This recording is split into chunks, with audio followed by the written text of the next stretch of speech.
Siang? Siang, Pak. Bagaimana kabar kalian hari ini? Sehat. Sebelum dimulai pelajaran, alangkah baiknya kita berdoa terlebih dahulu. Silakan siapa yang mau memimpin berdoa di depan, silakan maju. Ya, silakan. Mari kita bersatu dalam dan Yesus mengasih atas pertolongan kami dari. Baik, sebelum pelajaran dimulai, Bapak akan mengabsen kalian satu persatu ya. Jadi seperti biasa, nanti silakan acungkan tangannya bagi yang saya panggil. Christine Cornelia, Des Natalian, Edward Mori, Elsa Greta, Angel Noviati. Sebelum kita melaksanakan pembelajaran, alangkah baiknya kita bernyanyi terlebih dahulu ya, untuk meningkatkan rasa nasionalisme dan cinta tanah air. Cuma ya.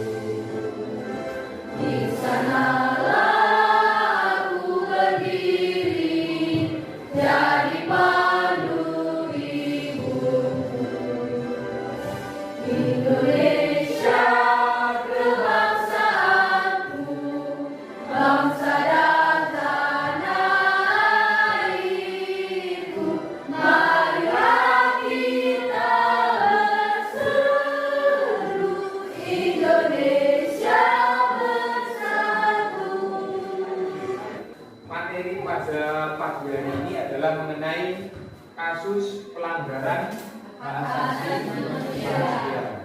Nah, kemarin kalian kan sudah belajar mengenai pengertian hak asasi manusia dan ciri-ciri dari hak asasi manusia. Nah, sebelum Bapak masuk ke dalam kasus pelanggaran hak asasi manusia, Bapak ingin bertanya terlebih dahulu kepada kalian. Kira-kira apa pengertian dari hak asasi manusia yang sudah kalian pelajari minggu lalu? Ya, silakan. Menurut saya, Pak, hak asasi manusia adalah seperangkat hak yang melekat pada hakikat dan keberadaan manusia sebagai makhluk Tuhan yang Maha Esa dan merupakan anugerahnya yang wajib dihormati, dijunjung tinggi dan dilindungi oleh negara, hukum, pemerintah, dan setiap orang demi kehormatan serta perlindungan hak-hak dan martabat manusia. Iya, betul ya jawabannya ya? Ya. Betul apa enggak? Betul. Baik. Selanjutnya pertanyaan yang kedua mengenai ciri-ciri hak asasi manusia. Silakan. Siapa yang masih ingat pelajaran minggu lalu? Ya, silakan.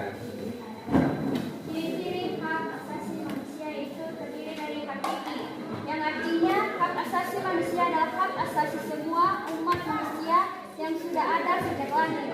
Universal, yang artinya hak asasi manusia berlaku untuk semua orang, tanpa memandang status, suku, bangsa, gender, atau perbedaan lainnya. Tidak dapat dicabut, yang artinya hak asasi manusia tidak dapat dicabut atau diserahkan kepada pihak lain. Tidak dapat dibagi, yang artinya semua orang berhak mendapatkan semua hak, apakah hak sipil dan politik atau hak ekonomi, sosial, dan budaya. Jadi tujuan pembelajaran pada pagi hari ini ada 3. Yang pertama itu melalui menyimak penjelasan dari guru, siswa dapat memahami pengertian pelanggaran hak asasi manusia dengan Kemudian yang kedua, melalui menyimak penjelasan guru, siswa dapat memahami faktor-faktor penyebab pelanggaran HAM. Jadi kalian harus bisa memahami faktor-faktor penyebab daripada pelanggaran hak asasi manusia. Yang ketiga, melalui model pembelajaran project based learning, siswa dapat menganalisis kasus-kasus pelanggaran hak asasi manusia.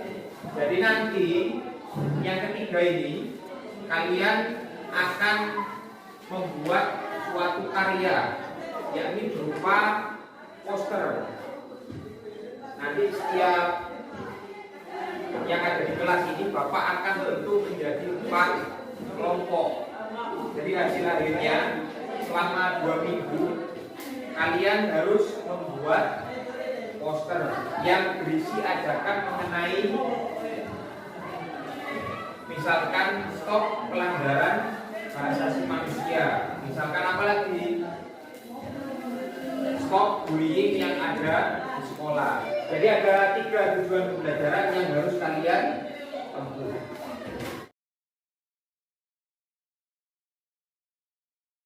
Nah, sebelum ke materi, silakan kalian simak video yang Bapak putar ini ya.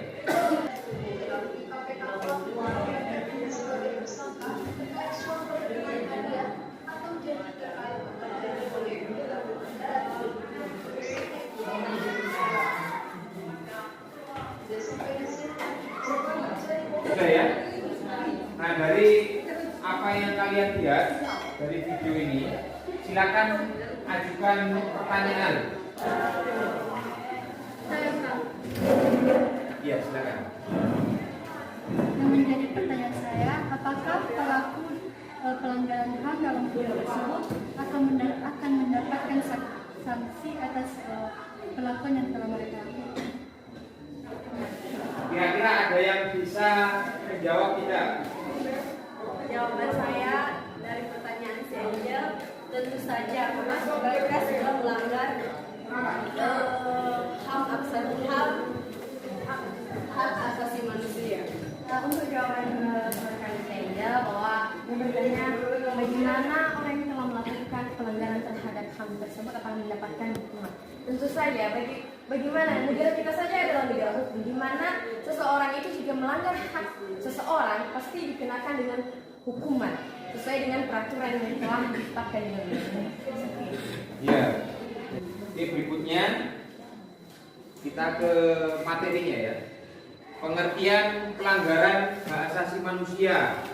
Apa itu yang dimaksud dengan pelanggaran hak asasi manusia?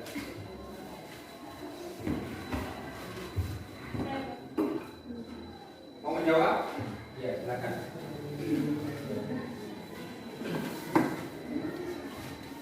Pelanggaran hak asasi manusia adalah setiap perbuatan seseorang yang dilakukan secara sengaja maupun tidak sengaja, kelalaian yang melawan hukum, menghalangi, membatasi, dan lain-lain. Ya, itu menurut hari ini Bapak akan membentuk kelompok sesuai dengan janji Bapak tadi di awal. Kalau kita akan membuat atau belajar membuat mengenai poster ya. Jadi nanti kalian akan membuat poster secara berkelompok dan hasil akhirnya adalah poster. Kelompok 3, Bernita, Berniwan,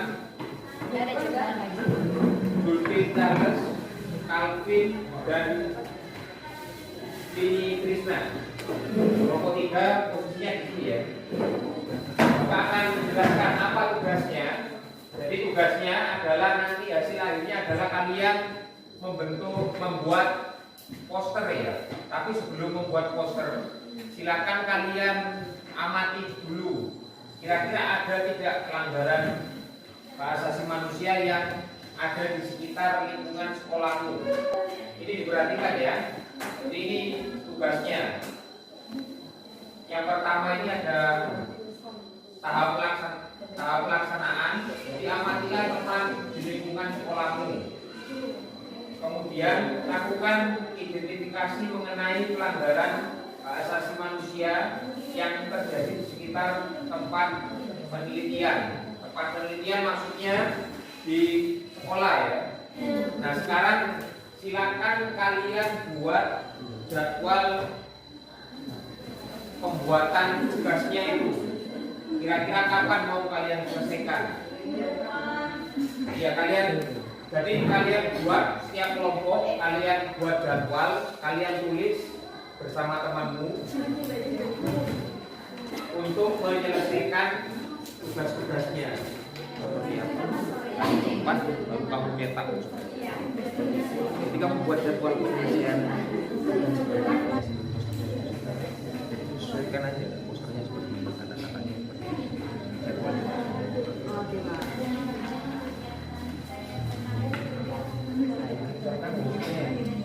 Kemudian dibully lah sama-sama lahir Tapi kalau perkelahian kan aktivitas fisik. Satu saja. Tugasnya sudah selesai semua ya? Hari ini kita akan melaksanakan presentasi terkait tugasnya. Dimulai dari kelompok 1. Silakan untuk mempresentasikan hasil pekerjaannya ke depan ya. Kejadian yang kami bahas itu tentang adanya perkelahian antar kelas. Penyebabnya itu karena adanya suatu perkataan seseorang yang menyinggung perasaan seorang siswa tersebut, makanya terjadi perkelahian. Nilai Pancasila yang dilanggar dalam perkelahian tersebut yaitu nilai Pancasila Unik kedua, yaitu kemanusiaan yang adil dan beradab. Upaya untuk penanganan kejadian tersebut yaitu dengan cara mengadili atau mendamaikan siswa tersebut dan membuat surat perjanjian untuk tidak melakukan hal tersebut lagi atau tidak membesar-besarkan masalah tersebut. Itu sekian dan stop perlindungan dalam bentuk apapun. Sekian, terima kasih ya. Yang sehingga menyebutkan pemulihan antara teman. Nilai Pancasila yang dilanggar yaitu nilai Pancasila yang kelima, yaitu keadilan sosial bagi seluruh rakyat Indonesia. Upaya penanganan dengan memberikan sanksi sesuai dengan aturan dan menamaikan antara satu sama lain. Dan inilah poster yang kami buat. Baca. Stop bullying perundungan.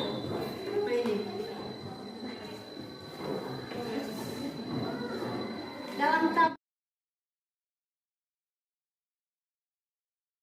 atau kelompok orang yang dilakukan secara sengaja maupun tidak sengaja atau kelalaian yang melalui hukum menghalangi dan membatasi. Iya, itu termasuk pengertian dari pelanggaran hak asasi manusia. Untuk pelajaran minggu depan, silakan kalian baca ya. Halaman kalian baca di rumah saja. Nanti kita akan bahas pada pertemuan berikutnya. Siapa kira-kira yang ingin membawakan doa? Ya, silakan.